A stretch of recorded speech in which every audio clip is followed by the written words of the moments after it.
together, Rabbi, you are the Son of God. You are the King of Israel. The Lord be with you. And with your spirit. A reading from the Holy Gospel according to John. Glory to you, O Lord. Philip found Nathanael and told him, "We have found the one about whom Moses wrote in the law, and also the prophets, Jesus, son of Joseph from Nazareth." But Nathanael said to him, "Can anything good come from Nazareth?" Philip said to him, "Come and see." Jesus saw Nathanael coming toward him and said of him, "Here is a true child of Israel. There is no duplicity in him." Nathanael said to him, "How do you know me?" Jesus answered and said to him, "Before Philip called you, I saw you under the fig tree." Nathanael answered him, "Rabbi, you are the Son of God. You are the King of Israel." Jesus answered and said to him, "Do you believe because I told you that I saw you under the fig tree? You will see greater things than this." And he said to him, "Amen, amen, I say to you, you will see heaven opened and the angels of God ascending and descending on the Son of Man." The Gospel of the Lord. Praise to you, Lord Jesus Christ.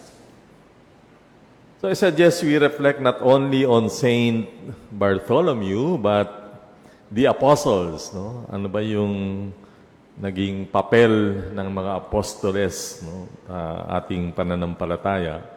And if you remember, at the beginning of the ministry of the Lord Jesus Christ, the first thing He did was to choose His apostles. And there were 12 original ones. No? And two things we can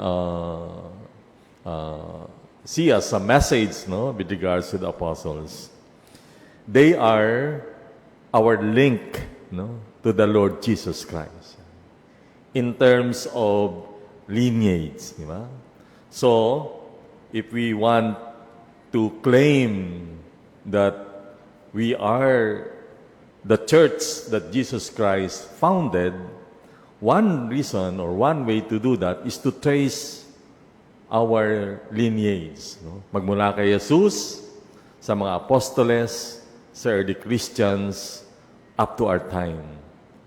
And we, can claim that, because the apostles were recognized by our church. In fact, Peter, as was mentioned in the gospel yesterday, it is through Peter and the apostles that the church was built. And Peter was considered the first bishop of Rome. And the succeeding popes, they were considered as linkages to our faith today. So yun yung una. But the more important reason is the second one. Ano yun? Na because of the apostles who were witnesses to what Jesus said and did, di ba? They preserved the deposits of faith of what they heard and seen from the Lord. At yan yung na-receive natin sa ating pananampalataya ngayon. And that is what we priests, the leaders of the church, are proclaiming to you. Kaya, kiniklaim natin na tayo nga yung simbahan na tinatag ni Jesus dahil tapat ang simbahang ito sa mga sinabi at ginawa ng Panginoon. That's what we study for many years as priests. Na yung mga nakita, narinig ng mga apostles, as was testified to by John in his first letter, was preserved, those deposits of faith. At yan yung aming ibinabahagi sa inyo ngayon. And every priest, bishops even, and even the Pope, are committed to that. Because it's the Lord's teachings and actions that will, lead us to salvation. Kaya nga, ang simbahan, yan ang commitment at laging sinasabi. Kaya minsan nakalulungkot kapag ang mga tao ay hindi na naniniwala sa simbahan. The church is not just about leadership. The church is about the one entrusted by the Lord with the deposits of faith. Kaya hanggat nagiging tapat ang mga pari, mga obispo, even the Pope to the teachings, then we have the responsibility to heed these teachings. No? At yun naman ang dapat tingnan ninyo. No? Tingnan natin, tapat ba ang mga leader ng simbahan with regards to the teachings of the church?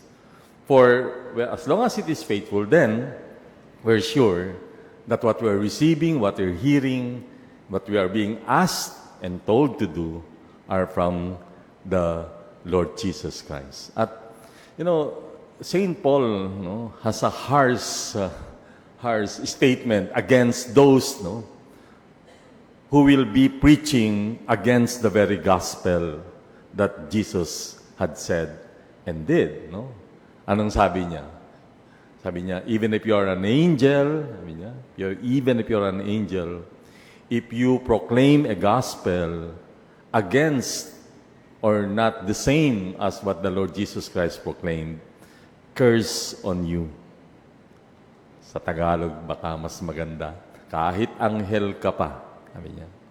Kapag ang ipinapahayag mo ay laban o hindi ayon sa mabuting balitang ibinigay ng Panginoong Kristo, sumpain ka.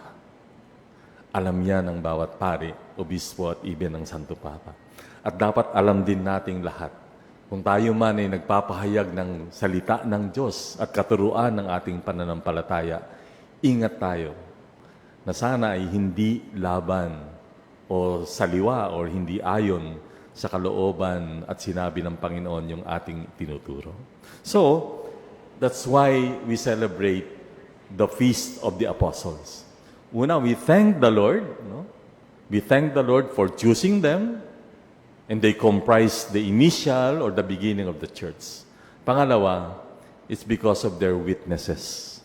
They have been witness to the teachings and actions of the Lord, which we now possess.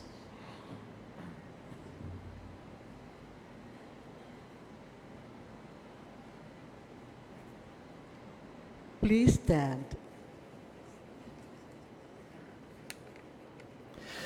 So Saint Bartholomew, also called Nathanael, was brought to Jesus by his friend Philip. With him, let us confess Jesus as the Son of God and the King of Israel. For every petition we will answer, Lord, hear our prayer.